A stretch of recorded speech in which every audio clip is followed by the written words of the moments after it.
Namaste, Jai Bharat. Kyrgyzstan violence. The breaking away of former Soviet Union resulted in many stans. Kyrgyzstan is one such place.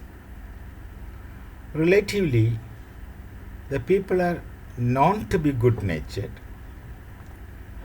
Kyrgyzstan is predominantly Islamic nation, but they're not violent like Pakistanis.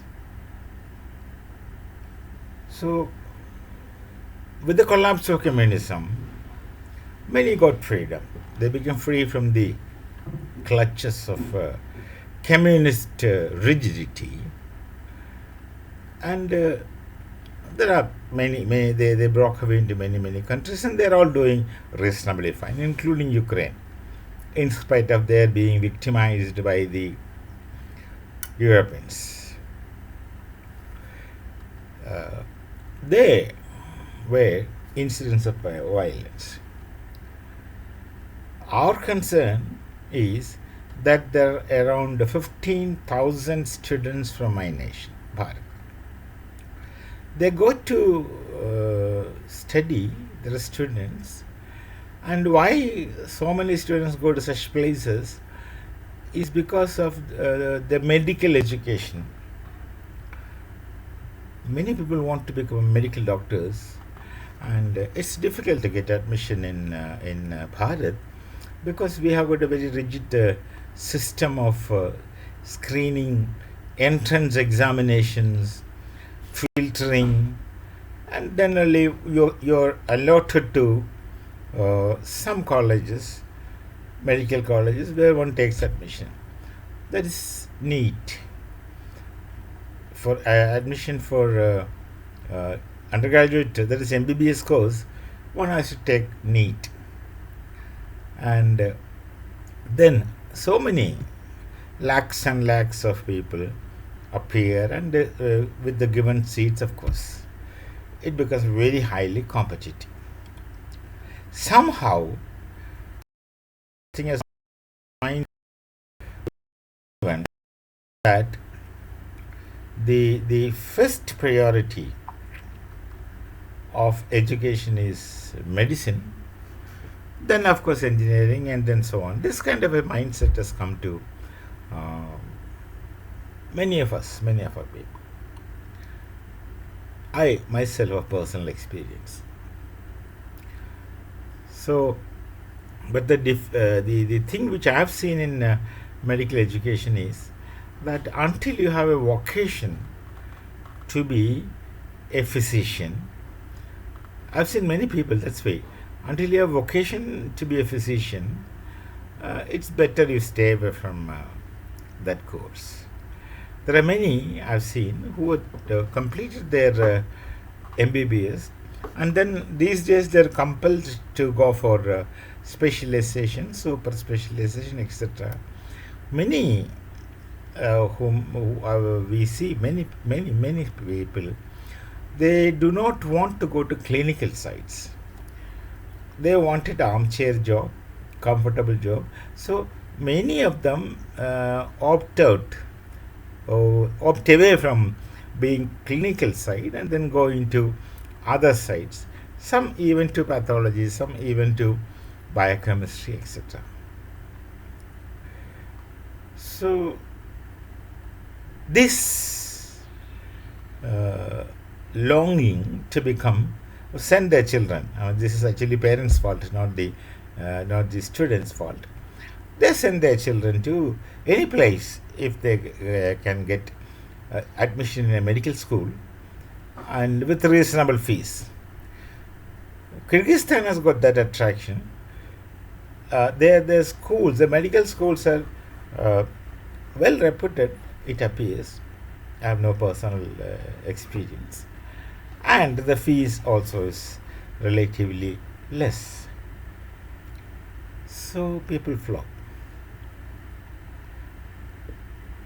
The thing now is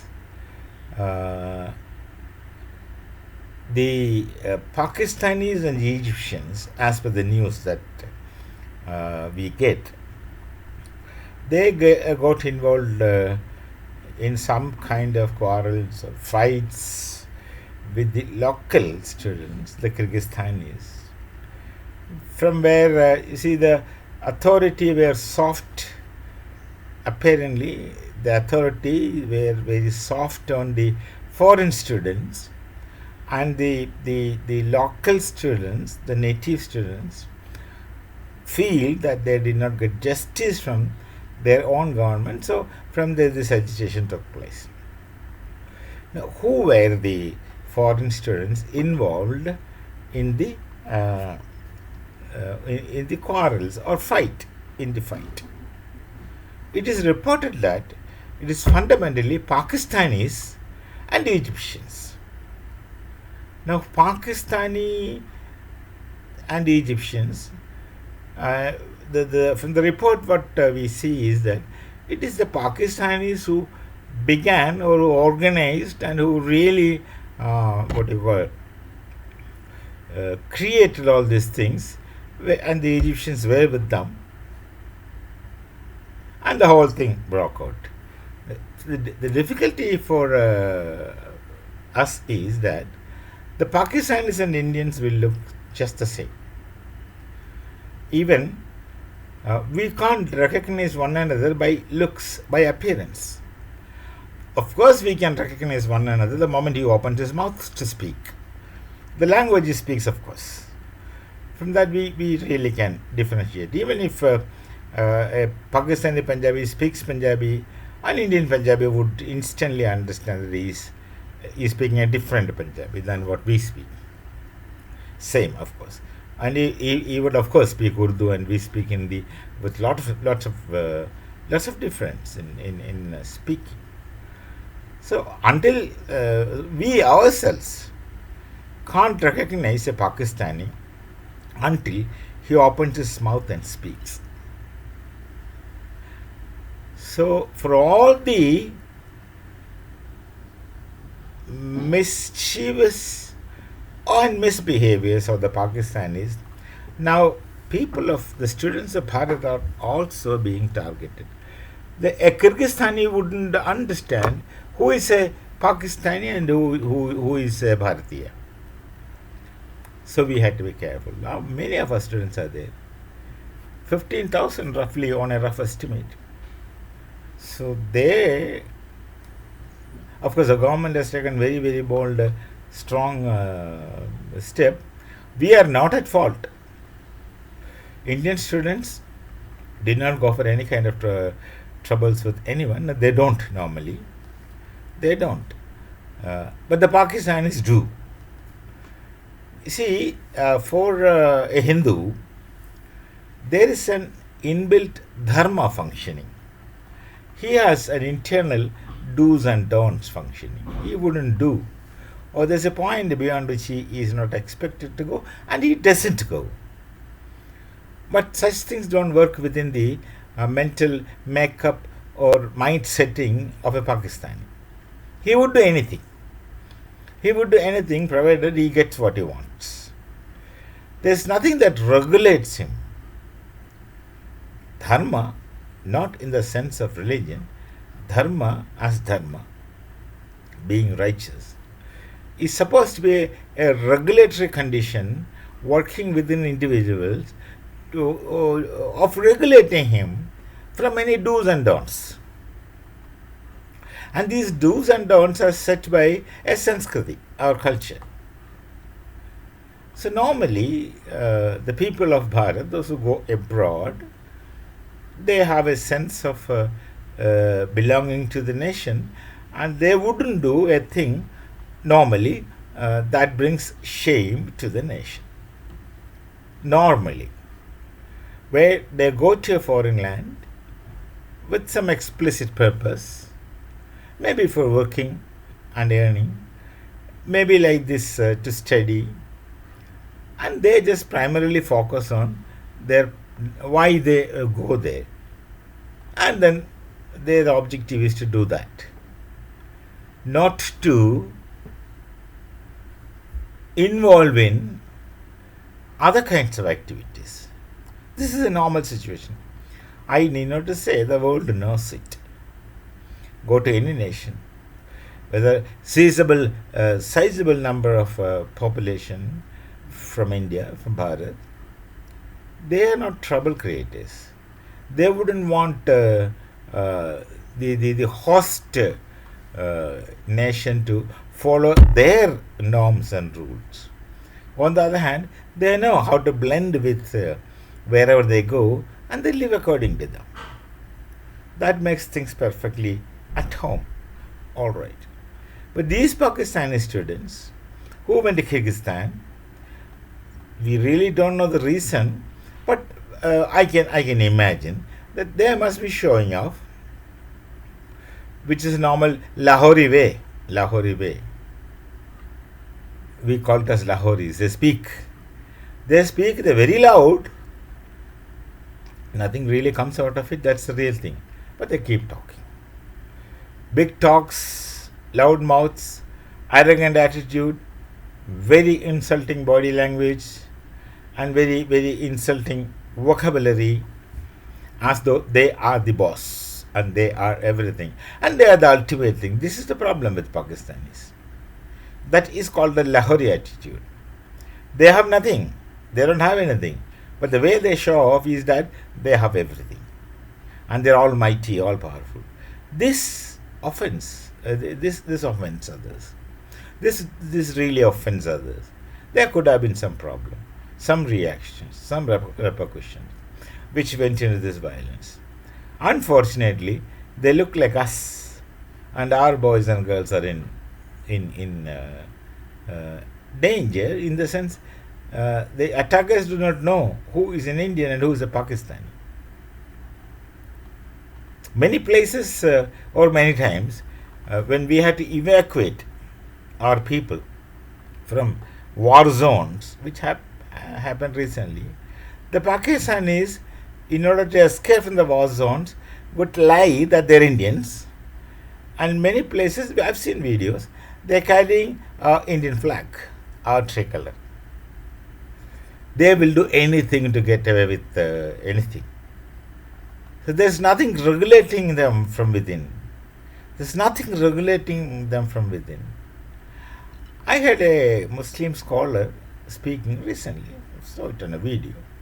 He says, the best Muslims are the Hindus. Theoretically, he was explaining, he's telling, as per the norms, terms, and the spirit of Islamic spirit, he says that he only finds the Hindus in Bharat following that. They are not Muslims, but if we talk about the essence, they follow that.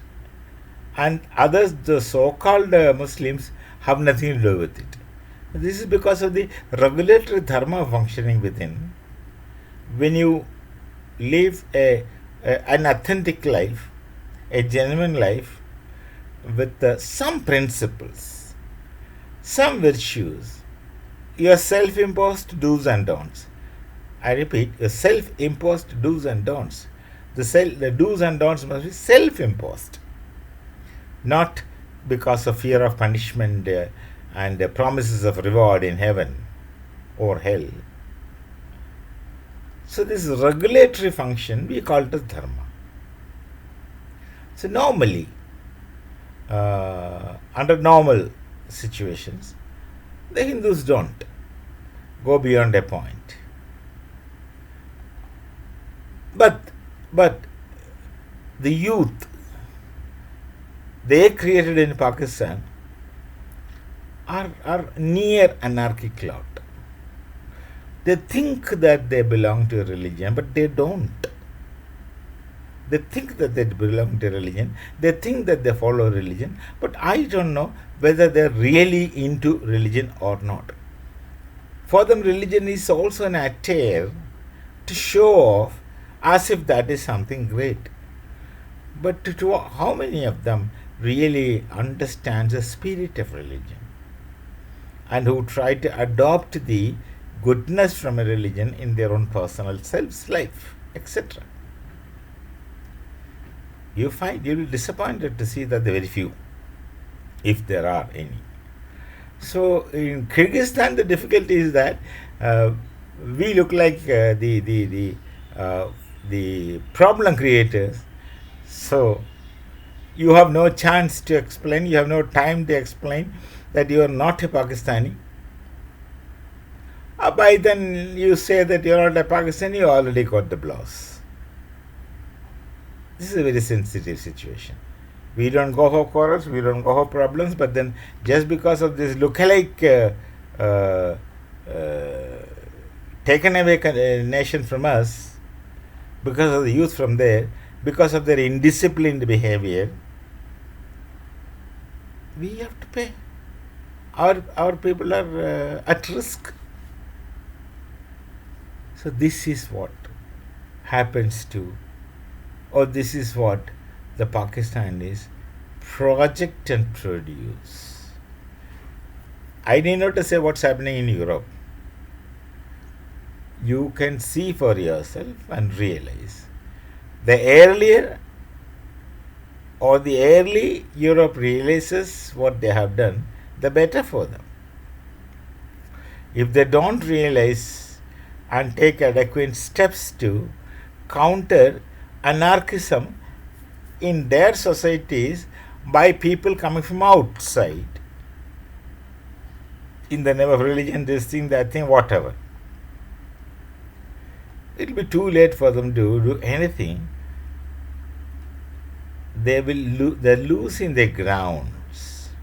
European nations are losing their grounds by way of taking refugees.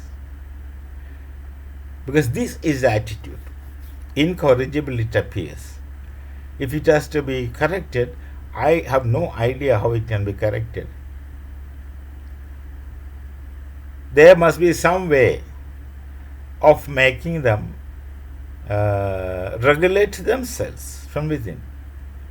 We have our methods. Our boys and girls are regulated from within, by and large, in case of majority. But that's not the case with the Pakistani youths. Wherever they go, they create problems, and to get away, they would say that we are Indians. Yes, easily said. Easily said, until the passport is seen. To get away, they say we are Indians, and they just look like Indians, speak not same language but similar language. The language used to be same, but they have adulterated it and changed the name of the language which they speak. They pretend to be Indians to escape. The problem is, if a person who does anything to get what he wants is not an appropriate person to deal with. There should be something that controlling him from within. So the Kyrgyzstan problem affects us, though it's none of our fault.